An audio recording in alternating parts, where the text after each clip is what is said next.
Hey, what's going on, everybody? It's BDO44 coming at you with another video. All right, so the trend of paying players who we know are going to be worth something in the future right away continues. The NBA is on a trend right now. I'm not mad at it. Giving young players an opportunity to get paid early. Um,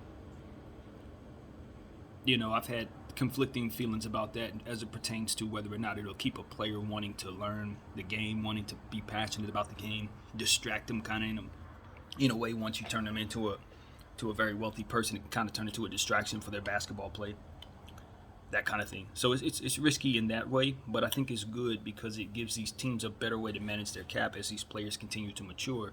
You don't have to be worrying every summer about whether or not it's time to pay them.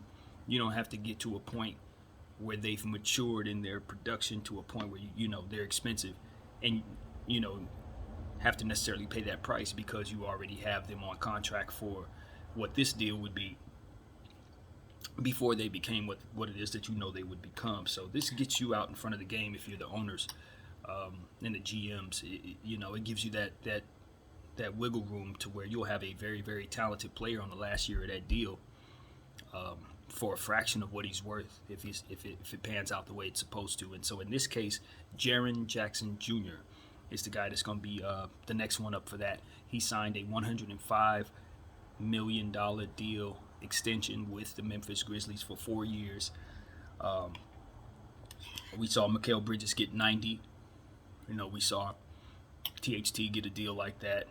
And we saw a couple other guys as well. This is just team Didi Lozada in New Orleans. This is just an opportunity, like I said, for these teams to get these guys on a discount and lock them down early so they can continue to build their team. When you start to realize how difficult it is to build winning teams, you understand why a strategy like this is in place. It just gives you an opportunity to have that piece locked down, and you don't got to worry about it. As I said, as the contract matures, it becomes more affordable, so it's easier to move. It's more desired by other GMs when it's time to wheel and deal some random summer 3 years from now.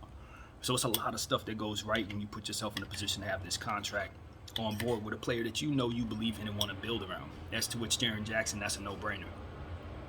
Absolute no-brainer. You got a 7-foot guy who can run the floor, stretch the floor, thinks defense, thinks rebound.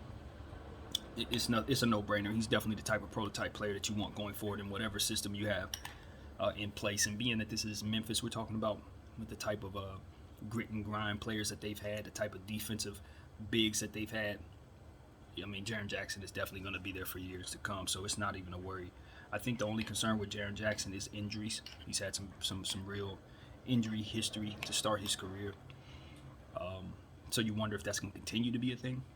But to be honest with you, I worry about that as little as I worry about any other player. I just think for the type of banging that he's been asked to do early on in his career, injuries were just going to happen. But as he continues to get stronger, continues to work on his conditioning, this is an all-star, I think. I think this is a guy who's going to make an all-star team. So I have no doubt about whether or not I think this is a good deal. I'd have made the deal if I were Memphis, so there's no complaints here. And I don't think he hurt himself either. This is still a very young player. I don't know that he's even earned $105 million in his career yet based on his injury history.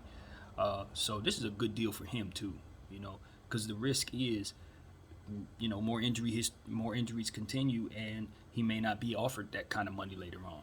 So while you look at him and say, of course, this is somebody who's going to be offered big money, and in theory, give it about another summer and he can ask for 140 maybe, depending on how well he plays this season. But give it another summer, you could also go down with a knee injury and only be offered 30. So I think this is good for him. It's a low floor contract situation because of how young he is and because of how high a price is. So I'm not worried about what happens 4 years from now if I'm him, knowing what was on the line back then, which is now signing that deal. It's not a big deal. 4 years will go by fast for a guy like that. He'll be who he needs to be at that time. And if he doesn't become that, cha-ching. He's got $106 million behind him, so he ain't got to worry about nothing. So I think it's a good deal for everybody involved. It's about as sweet of a situation as you can get. And the only downside is if he gets hurt for the franchise, and the downside for him is if he turns into some super duper star suddenly worth $200 million and on a contract like this can frustrate him.